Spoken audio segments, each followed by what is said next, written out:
clearly, it doesn't appear that way.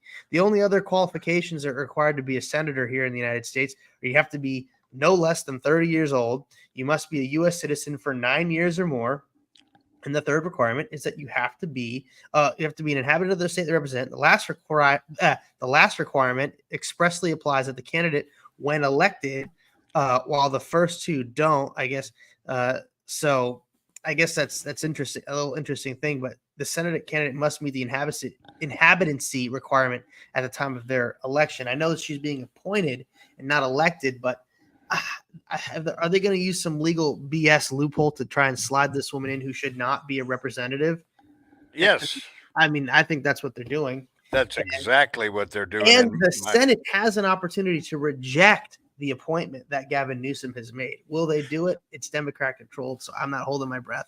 Yeah, I wouldn't hold my breath either, but I do like what Stan in Salt Lake City just texted in. He said, "Now I can't verify what I'm about to say, but Gavin Newsom selected her for three obvious reasons. She's female, she's black, and I understand she's also a lesbian." Yeah, well, I mean, what kind of requirements are those? Well, that's what I'm saying. How is that? I'm a senator. That's senator material right there. Black woman, gay.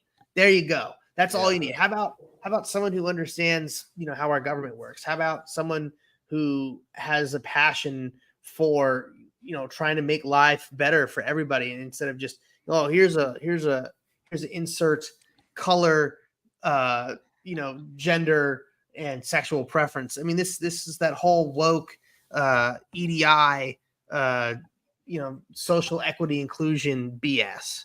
But this is how our government's being run, and it's operating like these broken schools that don't work or teach kids. Right. So how can you expect the qualifications like that? Those are just the requirements that you're going to get any positive results out of that. I don't see it happening. No, I agree with you, Leo. Leo, this will be maybe the last text that I read. This comes from Johnny in Mesa, Arizona, Johnny Gavigan, and he writes in and says, one of the things that I see taking place right now is that there's all the same.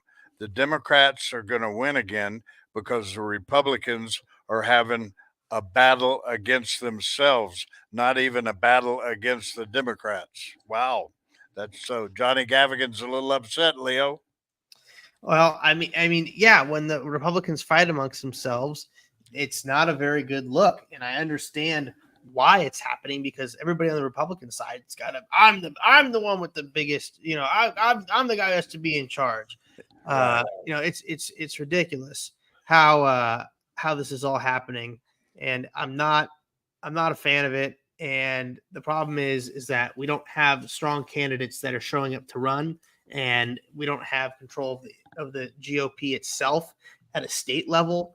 And if we control it at a state level, then we could control it at a national level. But we have to get involved, and you have to run for office. And, in California, we had 5 congressional seats, 5 that went unopposed by Republicans.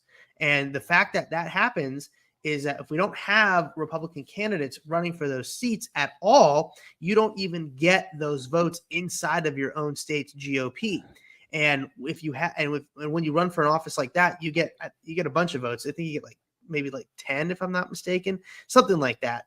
That you get these proxy votes that or delegates, and the delegates get the proxies. I don't know how to. It's a stupid system. If you're going to get involved with the party, I think if you can, all you have to do is show up to the damn events to vote. That's all you have to do. So I don't think people should be signing up if they can't make those kind of commitments. But the point is, Leo, I'm still here. Yeah, I got something for California. Hold on. So what I'm saying is that you have to get involved you have to get involved at every level, even if you run for things like, county board of supervisors, if you run for, sheriff, even school board, whatever. I don't know about school board. Well, they have to be, I think, GOP related positions, because I don't think school board is a political one. I mean, it's important to run for school board, but things like state representative and state senator. run for these offices, because even if you don't win and you're the Republican with the highest amount of votes, you still get to vote inside the party, and then you can vote for the better people who should be running the actual day-to-day operations of the party, so we can help support grassroots candidates. Wow. I got one last text that just sure. came in. Okay. And this is from Barbara. Barbara writes in and says, are sheriffs really that powerful? Well, let me tell you how powerful they are. They're the most powerful person in any county they reside in, any state they reside in. They're more powerful than the governor. If it's a constitutional Yeah. office, they have ultimate jurisdiction. Period. Yeah. Yeah, I mean, they can step in and they can say, "Hey, what you're doing is in violation of the Constitution," and they can prevent them from breaking the Constitution and violating our most sacred, highest law. Oh, I used to work Defense Threat Reduction Agency, where we worked on activating the Guard and Reserve or the regular military. My first point of contact with the sheriff, period, in a county. right. Mhm. Well, like I said, after the governor. yeah, he's definitely the most powerful person in any state when it comes to those matters. Leo, I'd like you to give people how they could get a hold of you and close us out. Sure. Well, you can always reach me at Leo S. Zaki on Twitter, now X, as you heard it on the X.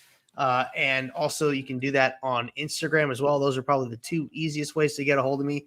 But you can also email me at Zaki4Gov. That's Zaki, Forgov, at protonmail.com. Always go to my website, leozaki.com, and sign up to be a volunteer, shoot me a donation, whatever it may be. But thank you so much for joining us on another episode of America Matters, y'all. And we will see you all tomorrow at high noon.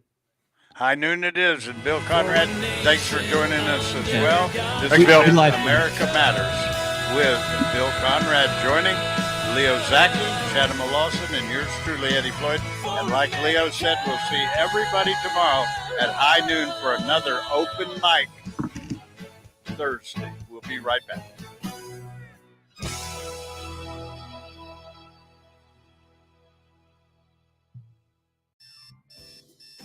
Wake up and text. Text